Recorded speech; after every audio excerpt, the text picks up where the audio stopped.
We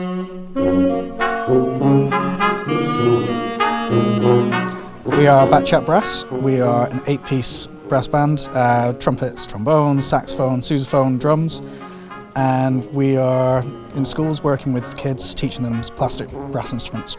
Over 3 sessions we've learned how to play a specific instrument, and we've been learning a few songs with them, like Shotgun by George Ezra.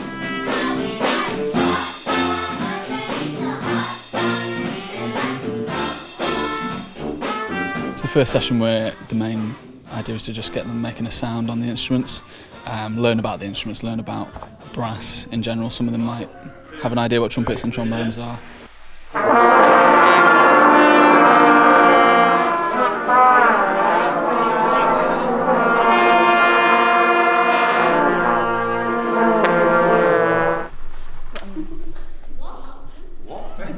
And then over the weeks we look at some different musical skills using the instruments, so we look at how to change notes, how to play a particular rhythm, and then we kind of put those ideas into some of the tunes that we play as a band, and then the band have come for the last day to do a performance with the kids, and we're going to do that in front of parents and the rest of the school. So should we go? Who can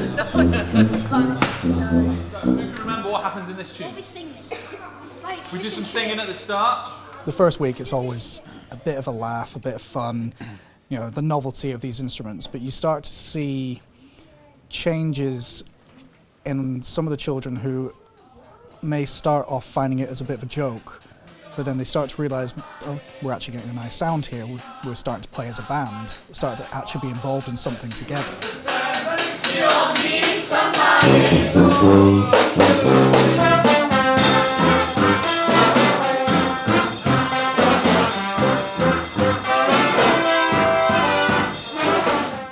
It's been really fun because we've never really learned about anything like that before, and I think it's one of the things that in primary school that you hardly ever get to do, and it's just a really good experience. It's a thing to enjoy because you're not always in a classroom environment, and you don't have to be in a classroom to learn to do stuff because you learn different things every day, but this is like a totally different thing. It's not just like you just sat there writing something down. You're actually there doing it, not just taking notes from it.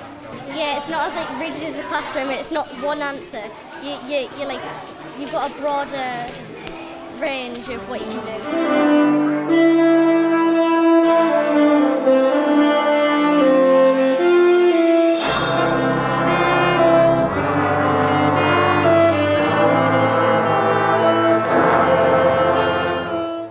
While you see kind of music being dropped from curriculum and things like that, so there are less and less, fewer and fewer opportunities for children to get involved in music. To be able to bring it into the school, bring the instruments and kind of just put them in their hands and give them that opportunity. They may not want to take it up later down the line, but they may want to, and then it gives them the opportunity to try, which I think is slowly being cut back in general. So projects like this are very important to kind of get that, bring it to them rather than expect them to find it. It's just the fact that giving kids the opportunity to try these things, and then if they like them, go ahead and do them. And because now we've got the instruments for the school, everybody should get an opportunity, and we should get it again to do it. So yeah. I'm sure if you asked the children 7 weeks ago whether they would ever have played a musical instrument, I think the answer would have been no. I think if they'd have been asked, would they ever be able to play a musical instrument, if within 7 weeks if been taught, they would have said no. The self-belief and the self-esteem that the children have developed or improved on, we've noticed it each week. I think a lot of the time at schools you feel like, especially with music, you think you've got to get the bit of paper or the grade or whatever, whereas this just bypasses all that, and it's just like, just make a sound, join our band, we'll do a performance. It's music for fun. Music for fun, yeah. What it's supposed to be. Which is exactly, which a lot of the time I think music education can go a little bit too formal, so we try and bring the informal. We don't know how to do formal.